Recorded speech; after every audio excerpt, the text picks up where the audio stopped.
Hi everyone, how are you? This is Bethany Gagne, founder of Numinous, the organization that sponsors the Resonant Peaceful Cities Project.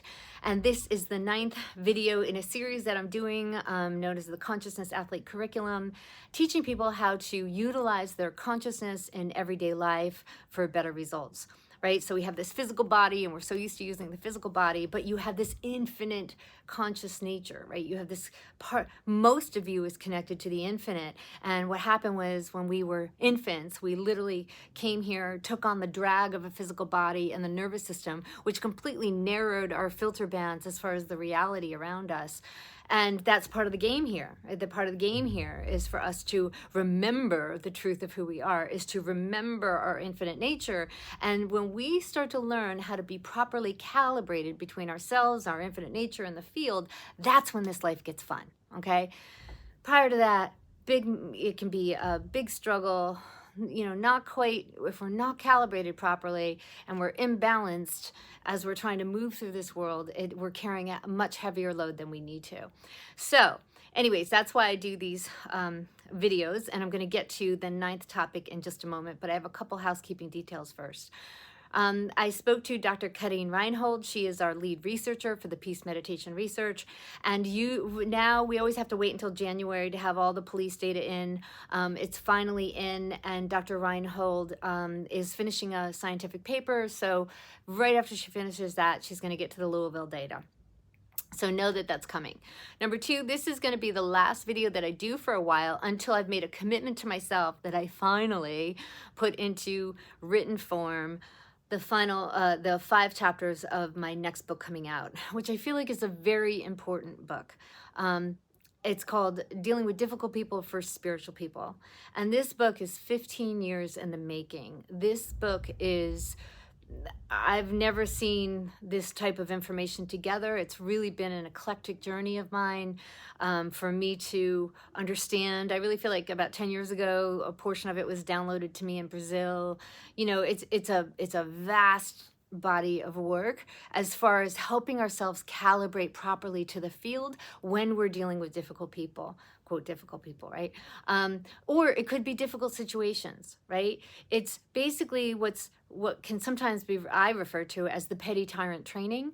And we are going to learn what are the goodies of the petty tyrant training and how can we use it to actually jump up in consciousness, right? So any challenges that come our way are only there because our spirit is playing this game of divine wake up, right? So if we know the curriculum, we know what is happening, then we can move through the often extraordinary difficulty. And I'm not gonna undermine that. I'm not gonna, there's so many people that try to talk about spirituality as it's all roses, right? Unicorns and roses. It's not. When you get into advanced spirituality, it's gritty. But if you understand where you're going and you understand why the challenges are presenting, then you understand how to interface with the challenges to get the most out of them so you can get to the goodies sooner, right? So anyway, this will be the last video for a while. I'm going to really encourage you to keep studying. At the last video, we worked on our nurturing biosphere. So we're starting to identify with the space around us, not just the physical body, right? So hopefully, if you haven't seen that one, go back, listen to the number 8, where I have you work on your nurturing biosphere.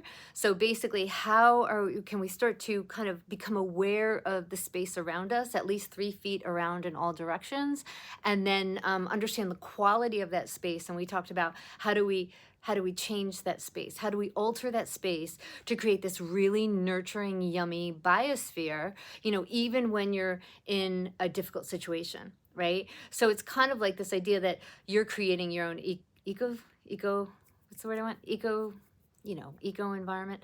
That's not the word. Ecosphere? I don't know. Anyway, so you are creating your own kind of weather bubble, so to speak. And you are, gosh, that word's going to kill me. Anyway, so you are creating your own energetic bubble. And so things outside of you can be really rough and tumultuous, but when you're coming into command of your locus of awareness, you're coming into command of your quality of awareness, then you can be changing what you you experience in the biosphere around the field. So today we're going to continue that a little bit more, because we're going to really work on the biggest weakness part of the biosphere, which is the back, because obviously we're often usually always forward focused. So we undervalue the backspace. And I will tell you, the more advanced you get, you work on your peripheral and your sides. Okay, that's just another whole topic, and I'll do that another time. But we're going to become aware of the back as well. So the broad brushstrokes for what I'm going to talk about this time, what hopefully you'll be cultivating until the next video, is I'm wanting you to understand, or to come into an awareness of and to an acceptance of, is allowing yourself to increase your tolerance for feeling, right? So understand that heightened consciousness is a feeling, and it's first, and we can be shifting through states of higher consciousness all day long, but because we are so numb, we have no idea when we've changed states. We can go through these more delightful places often throughout our days, but not value them. And so because we don't value them, we don't honor them enough to help them stay longer. Does that make sense? So the idea is, if you want to feel heightened consciousness, you've got to be able to feel, to exquisitely feel, like to feel all emotions, right? Because these subtler states are very subtle. They're very light. They can be very airy, and you won't notice them so much unless you really kind of stretch into them, so to speak. Okay? So, but that being said, what happens is, once you learn how to sustain it, because very often we want to snuff it, right? We are intolerant of feeling goodness for too long, right? So I remember there was a word from Pathwork years ago. It was like learning to endure the state of bliss. It's almost like when we start feeling so good, something inside of us wants to squash it, okay? So understand that in heightened consciousness, you've got to learn to be able to feel it all, okay? And so this idea that you're feeling it all, you're in the body the whole time. You're not going off and thinking about what you're feeling. You're actually in the feeling. You're feeling it bubble up from your field. You're feeling it come out of your field and dissipate. You're not clutching on to the negative emotion. Like you think a negative emotion like, oh, I don't know, that's my family. That's the way my family always is, blah, blah, blah, and go off on that, right? So so you think a thought, maybe a negative thought about your family, and then you say, oh, that's what my family always is. And then you go down that road and you start talking to yourself about how bad everything is. No. Heightened consciousness is, oh, look at that thought. Oh, that's the way my family always is. Let it go, right? Phew, let it go. So what can happen is I will tell you that even when I'll just give you an example. Well, I got to back up. I will tell you one thing, and that is that I seem to be a model for my own work. And I will tell you that because years ago, I didn't know if it would work. I was almost working under theory. I remember at the time I was married to my ex-husband, and I remember I was working in the field and doing something, working on my consciousness. And I really felt like I had my awareness on the tail of a tiger, right? And I could just feel that I was sensing something, but I knew there was something so much bigger on the other side of it. And I remember saying to him, I feel like I'm onto something.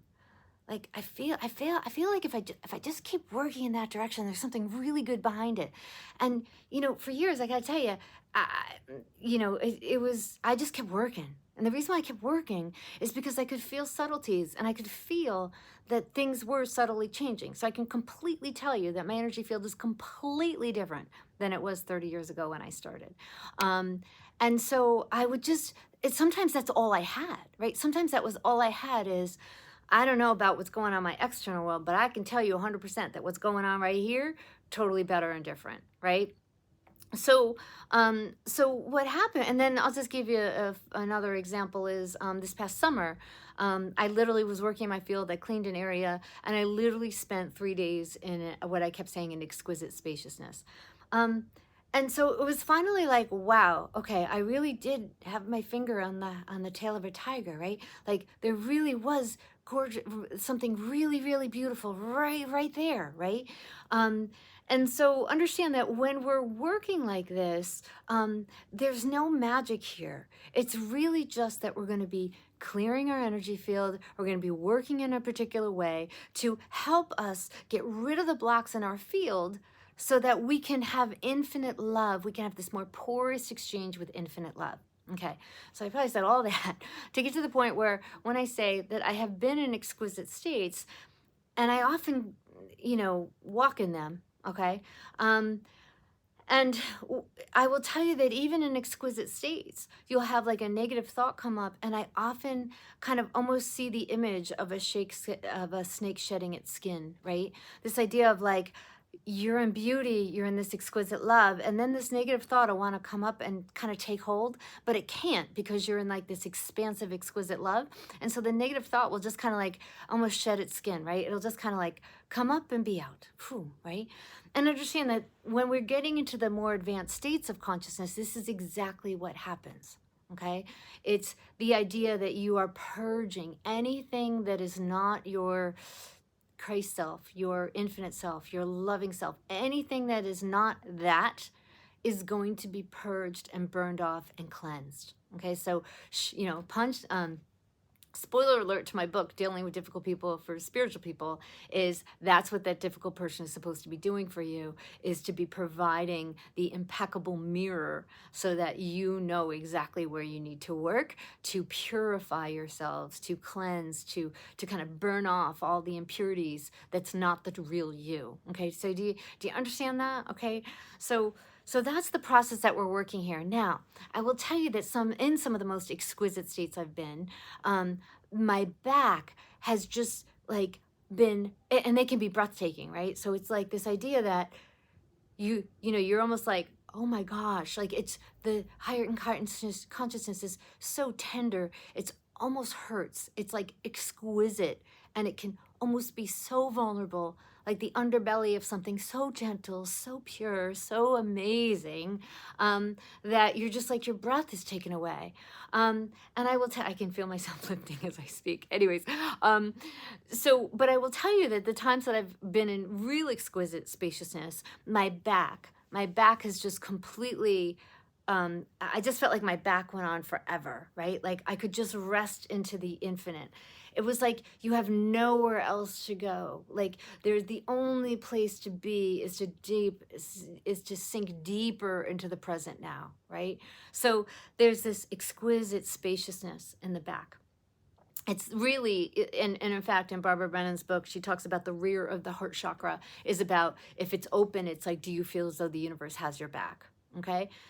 So, so that's what we're going to be playing in until the next time I visit you, is this idea of how can we learn to just settle back into luxurious love and to practice allowing the back to open and be spacious. So we're going to do this in a few different ways. I realize I'm already at 13 minutes, but this is really important stuff, okay? One of the first things you can do is before you sit down to meditate, I want you to look behind your back. I want you to become aware of the space around your back. Already, even just doing that, you can feel yourself sink into your back more, okay? So just do that. Now, that's why I'm on this chair, because I'm going to sit on this chair a little bit, and hopefully this is good. And we're going to I want to kind of show you what we're going to do in the meditation. Oh, there goes the light. And that way, when you're in the meditation, if you kind of see it yourself, then you won't have to... then you won't have to think so hard in the meditation, right? Like that's the plan. All right, let me just see if this could work, possibly work, hopefully. I really didn't plan this part. Okay, there we go. Okay, good. All right, so now here's what we're gonna do is when you're in your meditation, I'm still working to lower this. There we go. Okay, now, ideally it would be good if you sat. If you're doing it in bed, which I totally am, I'm actually a big fan of that because that totally facilitates surrender, right? So if you're doing it in bed, just modify this for whatever you're, however you are. But basically we're going to begin, right? So we're going to begin by looking behind us, okay? Becoming aware of the space behind us. Why don't we take a look to the left and to the right, right? So we're widening our peripheral field, and we'll talk more about why that is so important, but that's another video. Okay.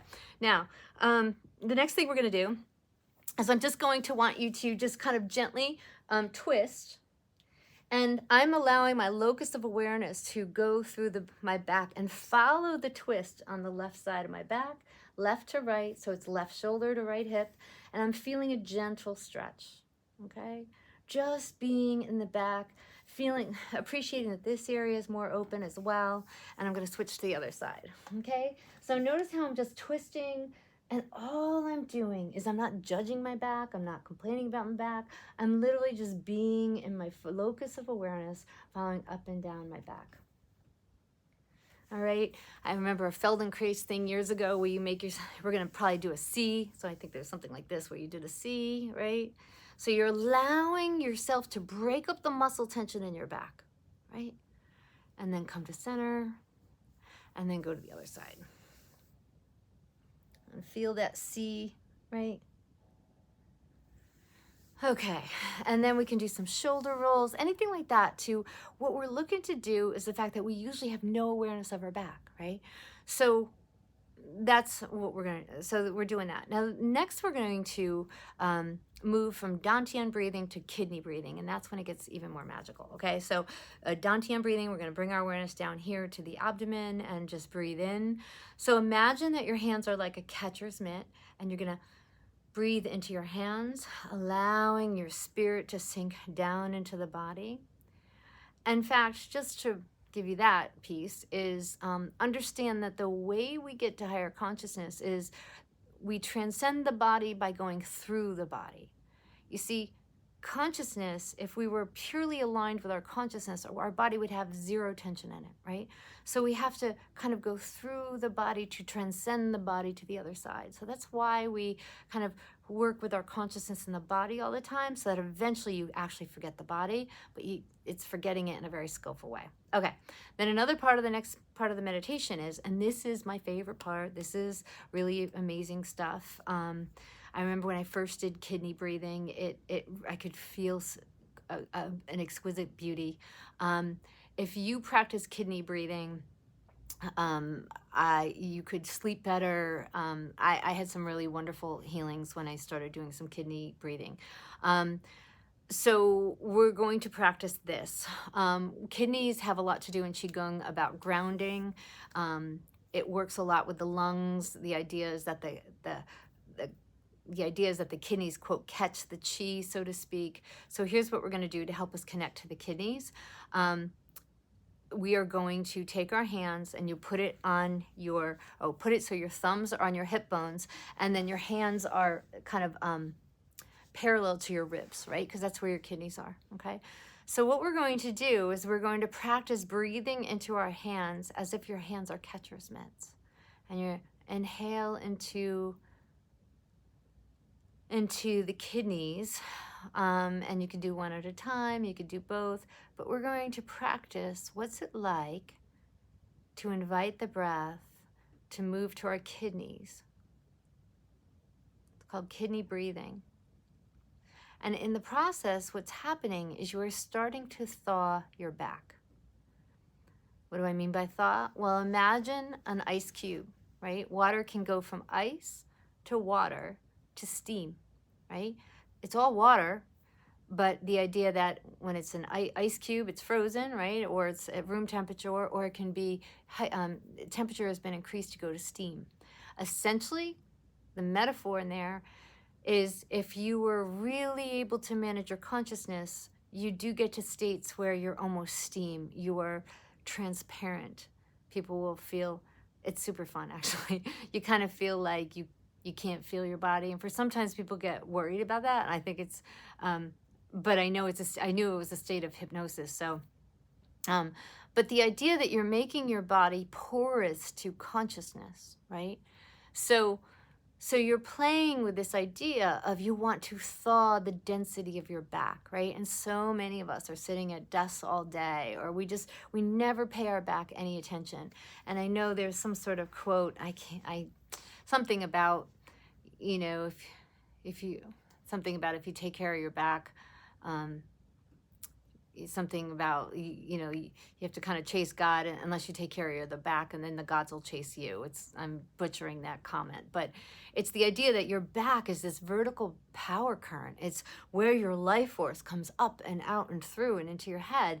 And we just keep it so in lockdown, and we're all driving so much and sitting so much, and our back, which is like so, can be so amazing, when it comes to consciousness, we are just completely ignoring it, right? So what I want you to do, I'll do the meditation now, I'll record it, and now you can kind of see where I'm going and what I'm thinking about, and you do you, right? So if you feel as though there's a place in your back that you can't quite feel as well as the other parts, then move into that area, thaw it out. Do you need to pull on it? Do you need to stretch? Do you need to do whatever? But this idea of like you want to just feel luxurious love, like you're just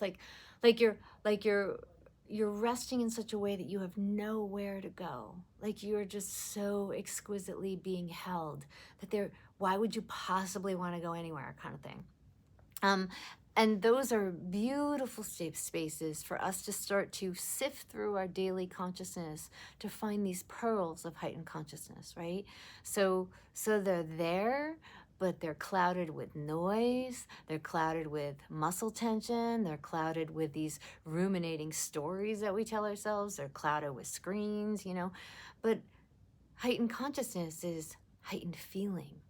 It's this feeling, I wouldn't even call it joy, because that sounds too physical, but like it's an exquisite love, right? It's just this, like, sometimes I'm just living more and more, and I could just be walking in a department store and just feel this splurge of love, and I've just learned to just like let it go. Like holding it in is almost too difficult. I just go like just and just start appreciating. If you get any blasts like that, if suddenly you feel like you just want to smile for no good reason, to start honoring that, start appreciating those feelings, start lengthening those windows, and you'll be surprised how much all of this is closer to you than you probably realize. So I hope this has been helpful. I guarantee you, if you practice and really thaw out your back, you will feel better. You will feel as though the universe has your back. You're going to just learn to be able to rest and just realize that we have to do less and less in this world. I'm realizing it's really the state of just being completely congruent with the field, and then trusting from there where to go. So, all right, I hope this helps. Feel free to text or email, please. If you're interested in the classes, let me know ahead of time.